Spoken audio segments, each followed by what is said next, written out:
Nós temos vivido aqui na Catedral da Reconciliação um tempo de crescimento. A olhos vistos o crescimento da nossa catedral. A cada dia acrescenta o Senhor novos convertidos.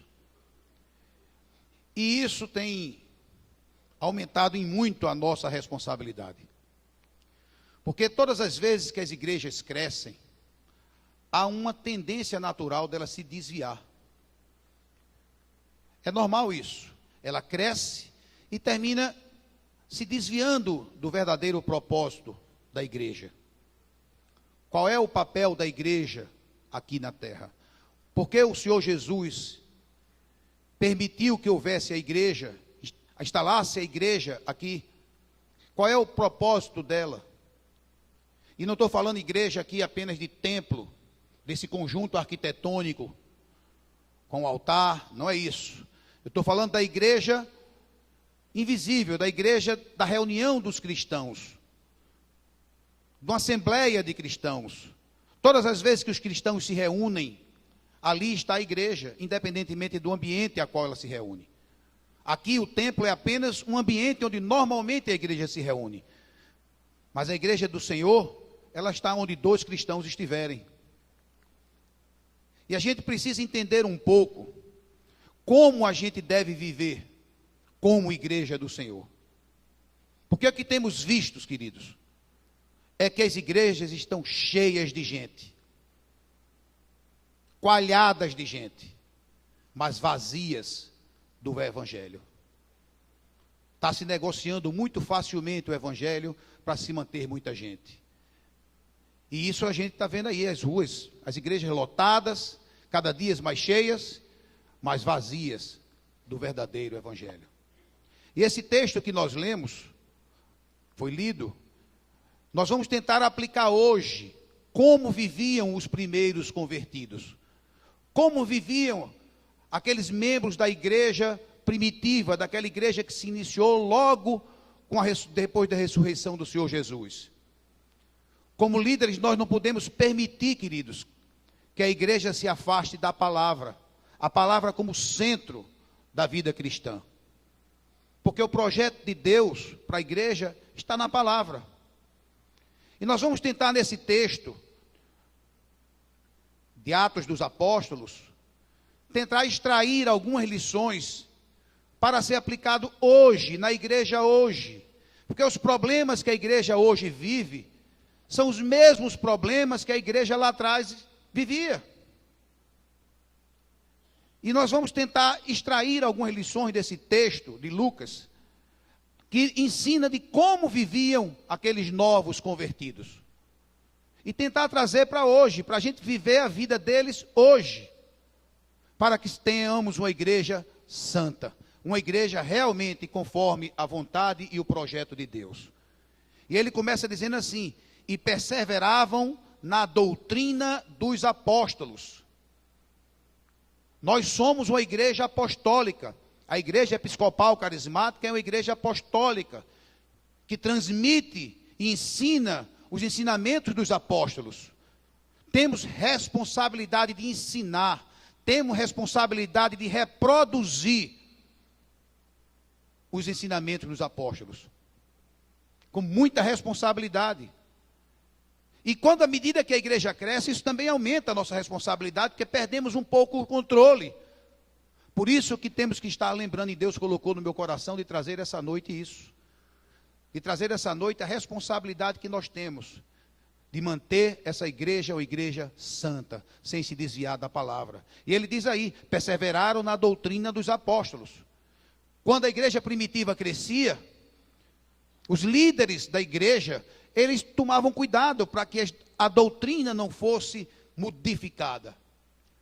Logo no primeiro crescimento da igreja, quando Estevão foi apedrejado e a igreja se espalhou, e que chegou em Antioquia e começou a crescer, os líderes da igreja em Jerusalém enviaram Barnabé até Antioquia para ver se a igreja estava realmente andando conforme os propósitos do Senhor. Era o cuidado que eles tinham, o zelo com a doutrina, não negociar a verdade. O apóstolo Paulo, o tempo inteiro, escreveu as cidades onde ele andou, e aos discípulos dele, corrigindo doutrinas que se instalavam dentro da igreja. O tempo inteiro ele escreveu, em todas as cartas de Paulo, praticamente todas, ele corrige distorções doutrinárias. Porque à medida que a igreja vai crescendo, a tendência é as coisas irem entrando dentro da igreja e tomando conta daquilo que seria sagrado. Na carta aos Efésios, o apóstolo Paulo escreve assim, eu gosto muito dessa correção dele. Ele diz que para que não mais sejamos como meninos, agitados de um lado para o outro, e levados ao redor de todo vento de doutrina, pela artimanha dos homens, pela astúcia que induzem ao erro. É isso aí. Tem muita gente no seio da igreja tentando induzir ao erro. E qualquer sopro de doutrina, qualquer vento de doutrina, está fazendo as pessoas se desviarem do verdadeiro evangelho. Principalmente através de emoções. Principalmente desenvolvendo uma espiritualidade fundamentada nas emoções, nos sentimentos. Onde a vida cristã não deve ser fundamentada em emoções, nem sentimentos. Porque nosso sentimento é mentiroso. Nossas emoções são mentirosas. Precisa haver temor a Deus. Levar Deus a sério. Quando ele diz aí no verso seguinte, que ele diz que em cada alma havia temor. Em cada alma havia temor. Ou seja, não era medo de Deus. O temor é levar Deus a sério. É levar esta palavra a sério. É ajudar a formar o caráter de Cristo um no outro. Isso é ter temor a Deus. É levar o evangelho a sério. Temor a Deus é crer que Jesus é Senhor e Salvador e único. Pregar esse Jesus, falar sobre Ele, anunciar Ele. Isso é levar Deus a sério. Para termos um crescimento saudável, queridos, precisamos nos apegar firmemente à sã doutrina. Não permitir que sopros, que ventos de doutrina entrem na nossa igreja. E é muito comum isso.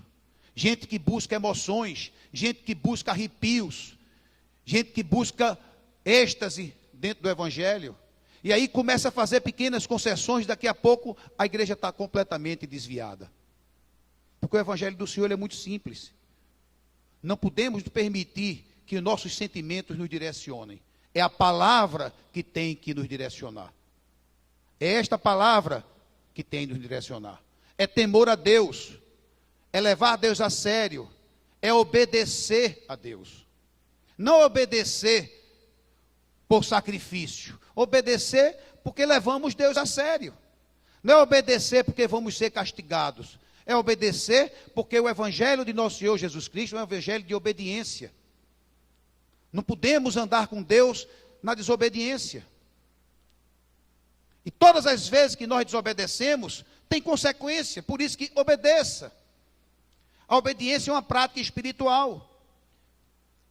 Esse fim de semana passado nós tivemos o retiro, o terceiro ENAC, Encontro Nacional do Clero, que foi conduzido por nosso patriarca.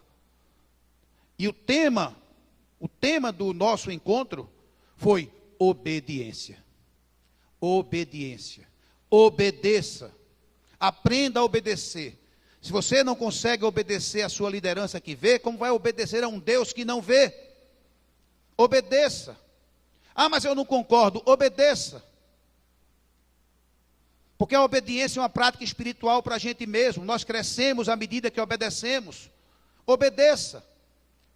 E você depois vai entender, desde que não fira o evangelho, desde que não fira a coluna cervical do evangelho, obedeça, mesmo não concordando. É difícil? É muito difícil. Mas quem disse que a porta era larga? A porta é estreita. E teve uma hora, ontem nós estávamos conversando sobre isso, ontem à noite, sobre o retiro.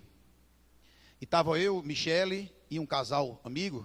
Eu disse que o patriarca disse assim, uma hora lá, falando sobre obediência, ele disse: pastores, amem suas esposas, Agora, amem suas esposas, não é quando ela está bonitinha, cheirosa, amável, agradável, não. Amem suas esposas quando elas estiverem chatas. Amem suas esposas quando elas estiverem resmungando. Amem suas esposas quando elas estiverem de cara feia, brigando com você. Amem suas esposas, pastores, porque essa é a vontade de Deus. Obedeça. Ame suas esposas assim como Cristo amou a igreja. Obedeça. E eu contei isso, aí um amigo meu virou, mas isso foi só para os pastores, não foi? Isso não foi... Se safou logo. Isso foi só para os pastores, não foi? Não, queridos. É assim. É duro, mas é assim. Só assim teremos a nossa esposa submissa. Só assim teremos nossa esposa submissa. É ruim? É ruim demais. É difícil demais.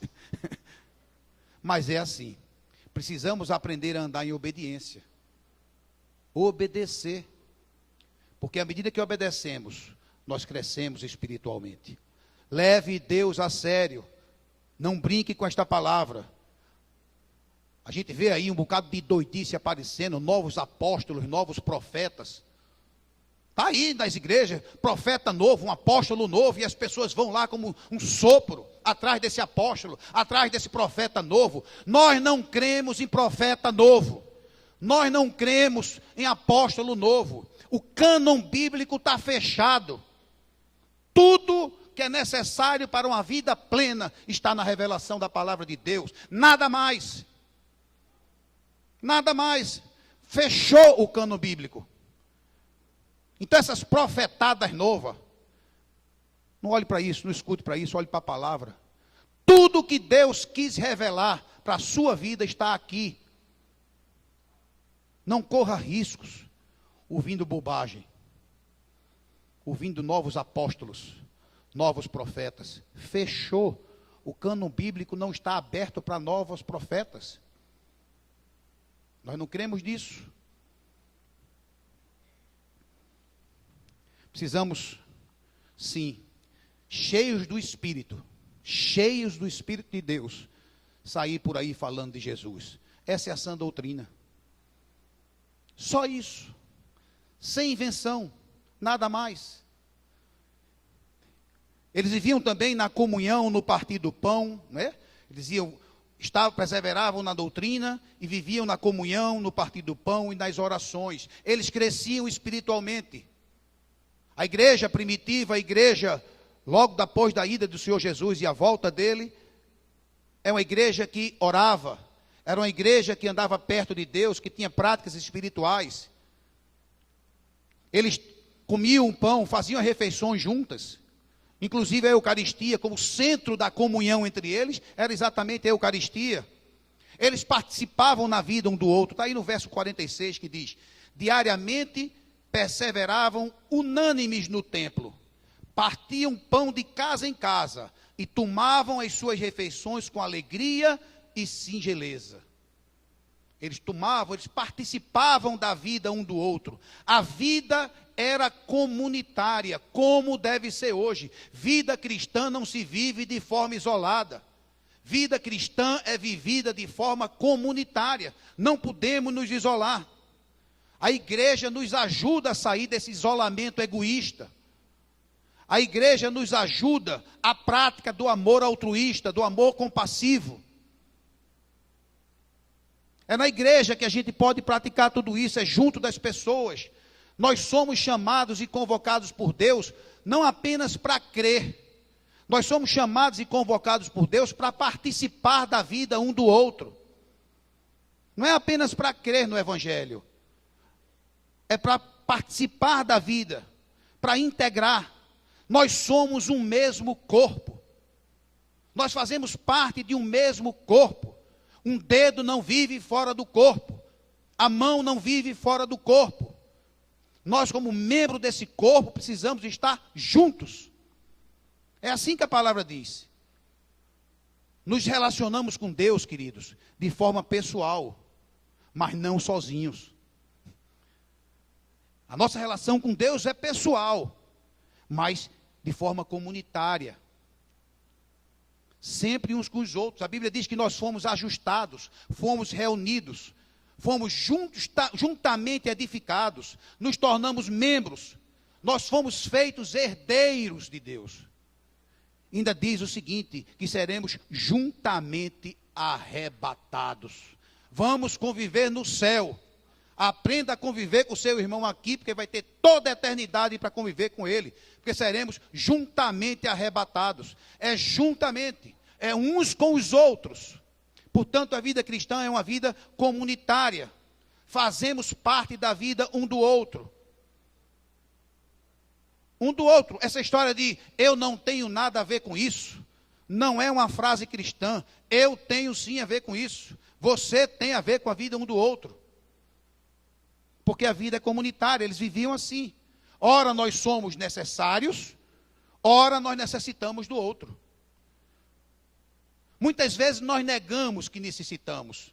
É muito comum ter pessoas que negam que necessita do outro. Porque, primeiro, nós vivemos numa sociedade que exalta o individualismo. A nossa sociedade exalta o individualismo. Admira os independentes. Nós admiramos os independentes. Quem não depende do outro é independente. E ele é admirado por isso. Isso é uma grande bobagem. E o outro motivo é que nós somos orgulhosos. Pedir ajuda é sinal de fracasso. Pedir ajuda é sinal de imperfeição. Mas não é isso que Deus quer, queridos. A Bíblia diz que nós só seremos curados se confessarmos nossos pecados uns aos outros. E não é confessar apenas pecados. É confessar nossas dores, confessar nossas angústias, confessar nossos medos, nossos traumas, confessar nossas imperfeições, abrir nossa boca e falar, porque seremos curados quando nós abrimos nossa boca. Não tem outra forma de você ficar curado ou ficar curada dos seus problemas, se você não abrir sua boca e conversar e confessar com pessoas amigas que andam com Deus, servos de Deus. Vamos acabar com essa história de ter muitos amigos. Essas redes sociais estão criando uma grande mentira. Quanto mais amigos, melhor. Não é não. Nós não precisamos de muitos amigos, queridos. Nós precisamos de poucos e bons amigos. Temos nos iludido achando que quando temos muitos amigos estamos bem. Não é verdade. Porque quanto mais amigos nós temos de forma virtual, menos temos tempo para dedicar àquele que está perto, que é amigo de verdade. Perdemos tempo com muita besteira. É um besterol total. Porque nós não precisamos de muitos amigos. Eu quero pouquinhos, mas que sejam bons. Que estejam comigo na hora da dor. Que esteja comigo na hora do abraço. Que esteja comigo na hora da dificuldade. Que tenha tempo para dedicar a ouvir. Para entender todas as minhas imperfeições. Para dizer que está comigo do jeito que eu sou. Não serão nunca muitos, querido. Invista nos poucos, mas nos bons amigos. É assim. Porque todos nós precisamos, num determinado momento, todos nós estamos sempre precisando de bons amigos. E eles viviam desse jeito, de forma comunitária. O isolamento não é saudável. O isolamento não deixa você ficar com saúde. A saúde vem à medida que você atrita na vida um do outro. Quando você entra na vida um do outro com intimidade. Mas isso só se constrói na intimidade. Cuidado. Não é você chegar na igreja e abrir logo sua boca e falar das suas dores. Não faça isso. Pelo amor de Deus, é perigoso. Mas construa no seio da igreja relacionamentos íntimos que você possa abrir seu coração. Construa. Isso não vai acontecer você participando do culto dominical, não vai não. Porque no culto dominical, o máximo que você conhece é o cangote de quem está na sua frente.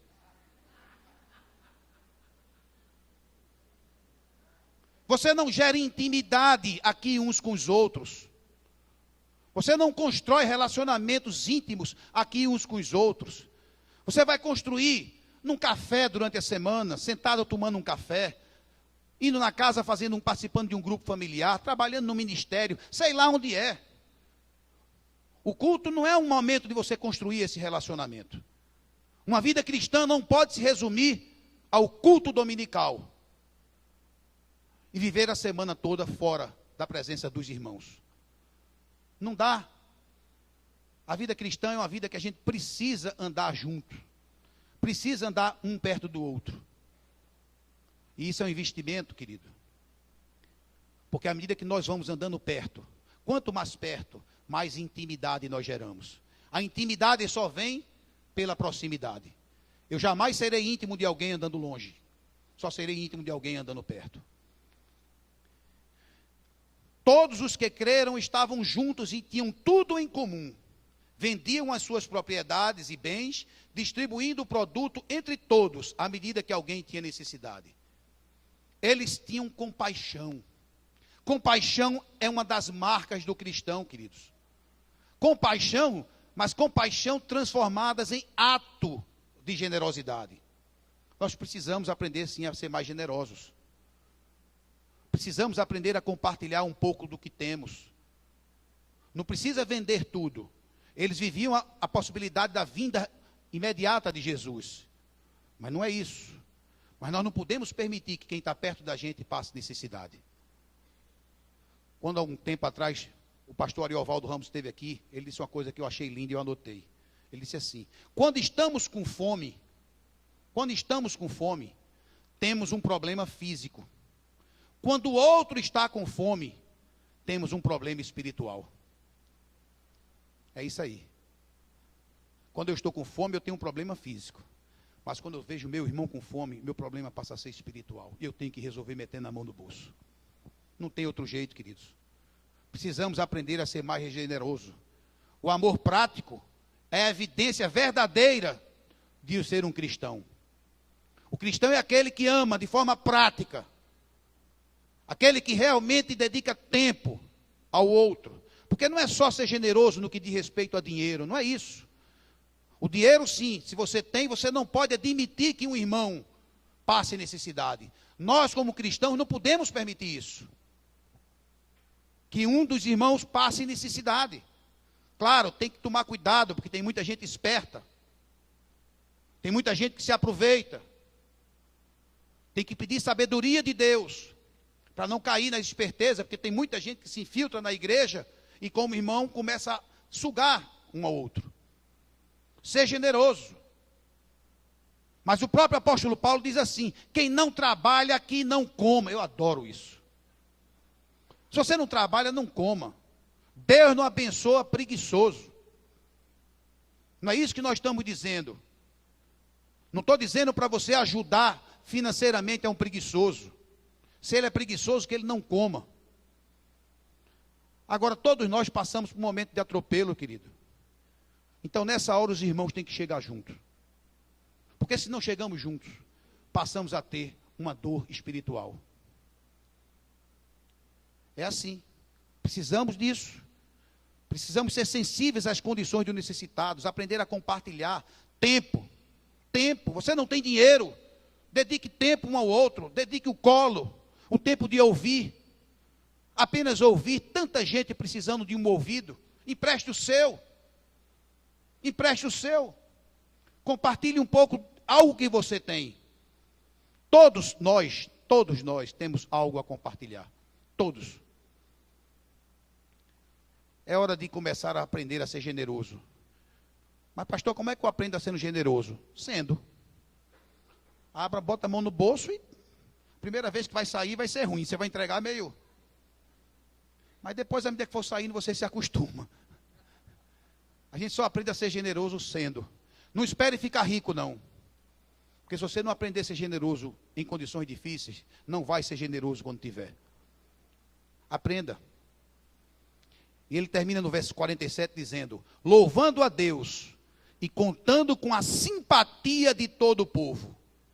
Enquanto isso, acrescentava-lhes o Senhor, dia a dia, o que ia sendo salvo. Isso é lindo demais. Louvando a Deus, era uma igreja alegre. Não é uma igreja sisuda. Não vamos confundir seriedade com sisudez. Nós podemos ser sérios e alegres. Às vezes a sisudez, a gente começa a julgar. A sisudez não é simpático, a sisudez afasta.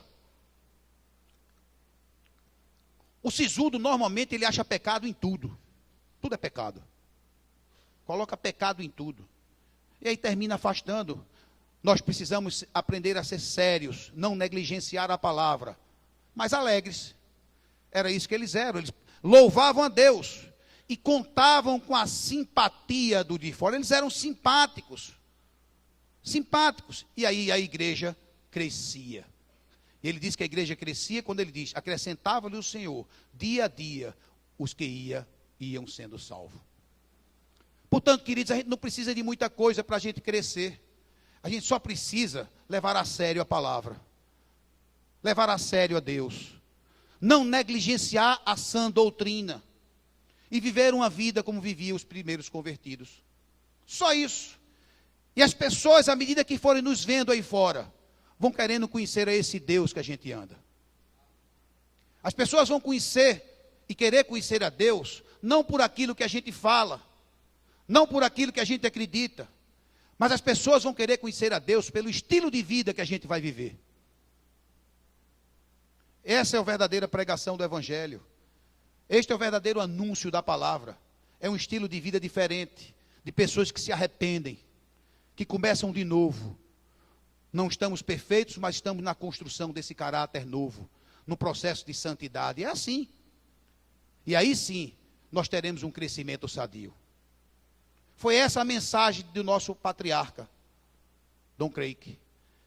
É essa a mensagem do nosso arcebispo, Dom Paulo. É essa a mensagem do nosso bispo, Dom Ximenes.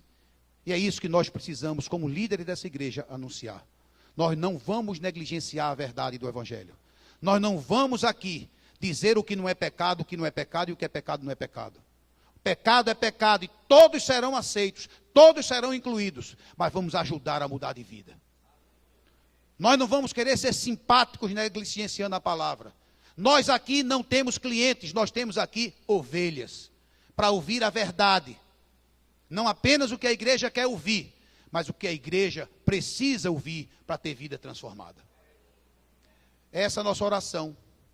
Que Deus continue direcionando nossas lideranças, nosso patriarca, nosso arcebispo, nosso bispo, nós pastores e toda a liderança da igreja, para que a gente continue nesse caminho, para que seja a igreja conforme a vontade de Deus. Não importa se ela vai crescer ou se ela vai diminuir. O que importa é que teremos muita gente com vida transformada. Aí sim. Vamos cantar um louvor?